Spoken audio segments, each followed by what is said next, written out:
Hey everybody, Mr. Lake here with another chemistry lecture video.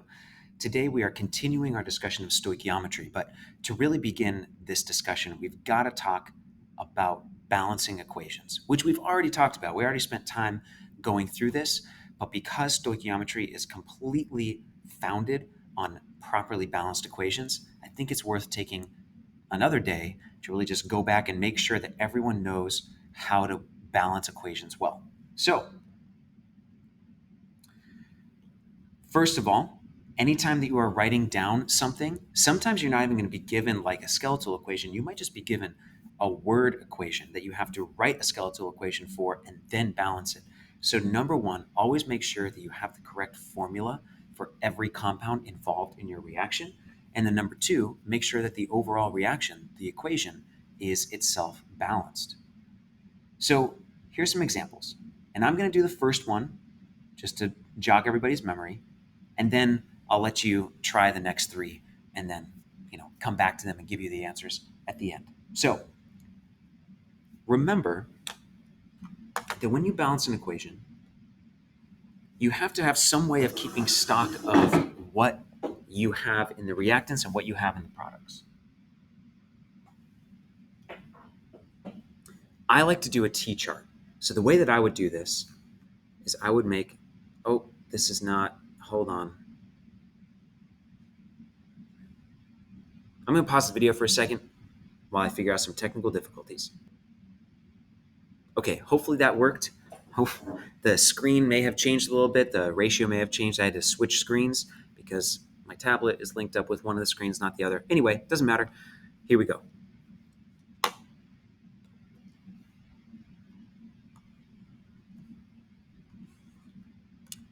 We want to make a T-chart with our reactants on the left and products on the right. And then along the left-hand margin, list out all of the elements that you see involved in the reaction. So in this case, it's calcium, oxygen, hydrogen, and chlorine. And then count up how many there are in the reactants and the product side. So on the reactant side, there's currently 1 calcium, 2 oxygens, 2 hydrogens here, and then another one here, so 3 hydrogens, and then 1 chlorine. And on the product side, there is 1 calcium, 1 oxygen, 2 hydrogens, and 2 chlorines. So this is not at all balanced. The only thing that's currently balanced is calcium. Everything else is imbalanced. So what we can now do is start changing coefficients to balance the equation. Remember, you can never change subscripts. So even though it might be nice to go over here and say, I want 2 oxygens in the products, I'm going to put a 2 subscript after the O. You can't do that. That would be actually changing the formula of what's involved in the reaction. You would be saying instead of water being a product, hydrogen peroxide is a product. And you can't do that. What we're really trying to do here is discover the actual ratios of reactants to products in this equation or in this reaction. So we can only change coefficients. I know I want more oxygen in the product, so I'm going to put a coefficient of 2 in front of the thing that has oxygen in it. That changes the amount of oxygen in the products to 2. It also changes the amount of hydrogen to 4. Getting closer. Now, we want more hydrogen and more chlorine in the reactants.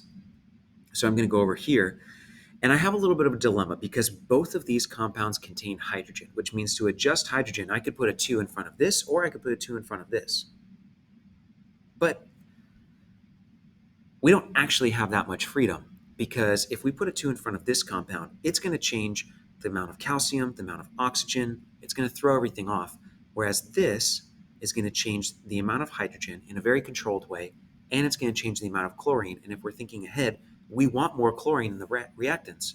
So let's definitely put our coefficient in front of this. Now there's 2 hydrogens here, 2 more hydrogens in the first compound, a total of 4 hydrogens in the reactants, and there's 2 chlorines in the reactants as well. So now this is balanced. Go ahead and balance the other 3 reactions yourself, and I will check back in with you in a few seconds. A few seconds my time, but pause the video and take as much time as you need.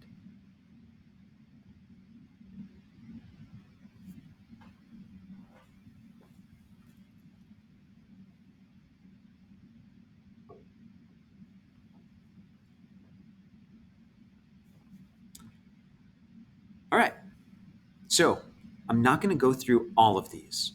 What I'm going to do is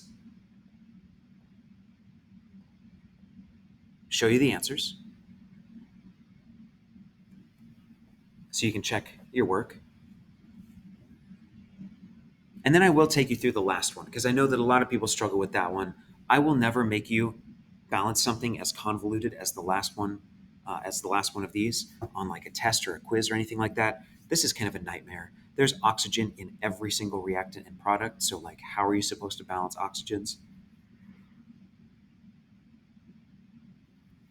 It's pretty much a doozy. So now that you've seen that, let's go back and let's balance that together.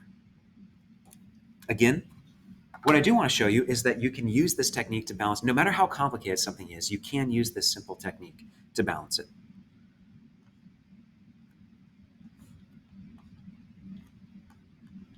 So there's sodium, hydrogen, carbon, oxygen, sulfur on both sides. Currently, there's 1 sodium, 3 hydrogens, 1 carbon, 7 oxygens, and 1 sulfur in the reactants. And on the products, there's 2 sodiums, 1 sulfur, 4, 5, 6, 7 oxygens, 2 hydrogens, and 1 carbon. So actually not as imbalanced as it might seem. Only the sodium and hydrogens are imbalanced. But what we're going to see is that what we're going to do is going to mess with some stuff. So if we need more sodiums in the reactant side, the left-hand side, the only thing we can do is adjust this coefficient here. So let's try changing it to a 2. That's going to increase the amount of sodium to 2. It's going to increase the amount of hydrogen in this compound to 2. Add it to the hydrogen from the other compound. Now there's 4 hydrogens in the reactants. It's going to change the amount of carbon to 2. It's going to change the amount of oxygen in this compound to 6, which added to this compound's oxygen is 10. Wow, so we just changed like almost everything. And we put some stuff out of balance that was in balance, but let's just keep going. We want to balance hydrogen now. We want more hydrogen in the products. And there's only one product that has hydrogen in it. So let's try putting a 2 in front of this one. Now there's going to be 4 hydrogens and 2 oxygens in that compound. So a total of 4, 5, 6, 7, 8 oxygens. Carbon is still imbalanced and oxygen is still imbalanced, and we need more in the products. So if we put a 2 in front of the carbon and oxygen containing compound, now there's 2 carbons, and there's 4 oxygens here. Add that to these 2, that's 6. Add that to these 4, that's 10. And now we're balanced. So that's just a really quick video lecture review of balancing equations in anticipation of stoichiometry. Because now that we have all of these balanced equations, or any balanced equation that we're working with, we can come up with mole ratios for the relationships between reactants or between products or between reactants and products, and use those to predict and calculate and get all of this information about reactions using stoichiometry. So that's what's coming up next.